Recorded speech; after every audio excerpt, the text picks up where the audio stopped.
بسم اللہ الرحمن الرحیم۔ امام مہدی رسول صلی اللہ علیہ وآلہ وسلم کی اولاد میں سے ایک نیک شخصیت ہوں گے۔ آپ کا ظہور آخری زمانے میں ہوگا۔ آپ کے ذریعے اللہ تعالیٰ لوگوں کے معاملات سنوار دے گا۔ ان کی وجہ سے زمین پر عدل انصاف اس طرح بھرپور ہوگا جیسے اس زمین پہ ظلم زیادتی کا راج تھا۔ آپ کا نام نبی صلی اللہ علیہ وآلہ وسلم کے نام پر ہوگا اور آپ کے والد کا نام بھی نبی صلی اللہ علیہ وآلہ وسلم کے والد کے نام پر ہوگا، یعنی ان کا نام محمد بن عبداللہ مہدی یا احمد بن عبداللہ مہدی ہوگا۔ آپ کا نسب سید فاطمہ بنت رسول صلی اللہ علیہ وآلہ وسلم سے جا کر ملے گا۔ آپ سیدنا حسن بن علی رضی اللہ تعالیٰ عنہ کی اولاد سے ہوں گے۔ آپ کا ظہور پذیر ہونے کی علامت یہ ہوگی کہ آپ کا جس وقت ظہور ہوگا اس وقت زمانے کے لوگ بہت بگڑ چکے ہوں گے۔ اس ترتیب پہ ظلم زیادتی کا راج ہوگا، جبکہ قیامت کی نشانیوں میں سے ضامن میں آپ کا ظہور پذیر ہونے کی ترتیب کے حوالے سے اہل علم کا اختلاف ہے۔ قیامت کی چھوٹی نشانیوں میں سے ظہور یہ بہت ساری نشانیاں ہیں اور ان نشانیوں کی کوئی خاص ترتیب نہیں ہے۔ انہی نشانیوں میں سے کچھ یہ ہے: رسول صلی اللہ علیہ وآلہ وسلم کی بصیرت، آپ صلی اللہ علیہ وسلم کے وفات پا جانے کے بعد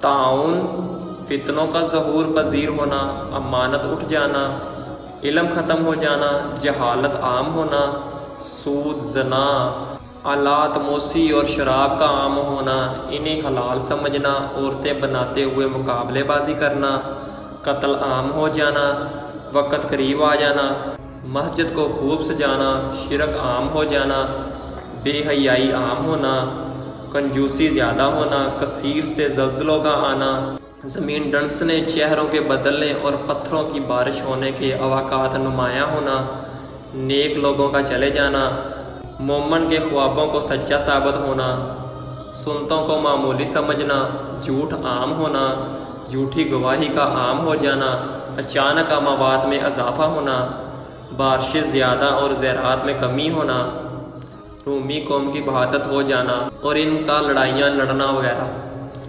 اس کے علاوہ بھی قیامت کی چھوٹی علامتیں ہیں جو نبی صلی اللہ علیہ وسلم نے ثابت شدہ ہے۔ امام مہدی کا ظہور پذیر ہونا آپ کا ظہور دجال کے نکلنے اور سیدنا عیسیٰ بن مریم کے نازل ہونے سے پہلے ہوگا۔ اس کے لیے سیدنا جابر رضی اللہ تعالیٰ عنہ کی حدیث دلیل ہے کہ آپ صلی اللہ علیہ وسلم نے فرمایا، عیسیٰ بن مریم علیہ السلام نازل ہوں گے تو مسلمانوں کے امیر سیدنا مہدی انہیں کہیں گے کہ آئیں اور ہمیں نماز پڑھائیں، اور سیدنا عیسیٰ بن مریم علیہ السلام کہیں گے، نہیں، تم آپس میں ہی اس کے ذمہ دار ہو، یہ اللہ تعالیٰ کی طرف سے اس امت کی تکریم ہے۔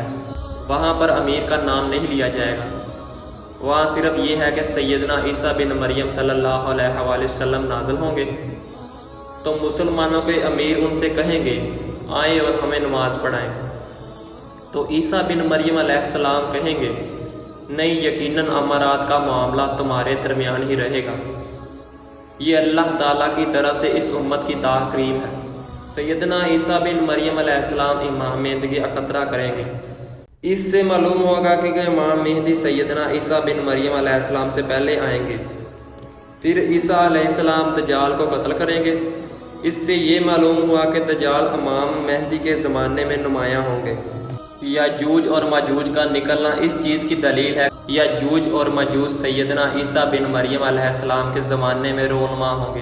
نبی صلی اللہ علیہ وسلم نے انہیں دجال کے بارے میں حدیث سنائی اور اسی میں فرمایا، ابھی وہ اسی حالت میں ہوں گے کہ اللہ تعالیٰ سیدنا عیسیٰ علیہ السلام کی طرف وحی فرمائیں گے، میں نے اپنے ایسے بندوں کو ظہور پذیر کر دیا ہے جن کا مقابلہ کرنے میں کسی میں بھی کوئی طاقت نہیں، اس لیے میرے بندوں کو طور پہاڑ کی جانب لے جاؤ، تو اللہ تعالیٰ یوج مجوج کو بھیجے گا، وہ ہر اونچے ٹیلے سے اترتے ہوئے نظر آئیں گے۔ ان کے لشکر کا اگلا حصہ بحر تبریہ کے پاس سے گزرے گا تو اس کا سارا پانی پی جائیں گے، اور جب ان کا لشکر کا آخری حصہ وہاں سے گزرے گا تو کہیں گے یہاں کبھی پانی ہوتا تھا۔ اس کے بعد قیامت کی نشانیاں تیزی کے ساتھ رونمایاں ہونا شروع ہو گئیں، جبکہ سیدنا ابو ہریرہ رضی اللہ تعالیٰ عنہ سے بیان کرتے ہیں نشانیاں ایک دوسرے کے بعد اس طرح تیزی سے رونمایاں ہوں گی جیسے لڑائی میں پروے ہوئے دانے گرتے ہیں۔ اس کے بعد سورج مغرب کی طرف سے طلوع ہوگا، دابہ کا ظہور ہوگا، زمین دھنسنے کے اوقات ہوں گے اور دیگر قیامت کی بڑی نشانیاں رونما ہونا شروع ہو جائیں گی۔ اللہ تعالی ہمیں اسلام پر ثابت قدم اور امن اور شانتی کی زندگی عطا فرمائے۔ آمین ثم آمین۔ جزاک اللہ۔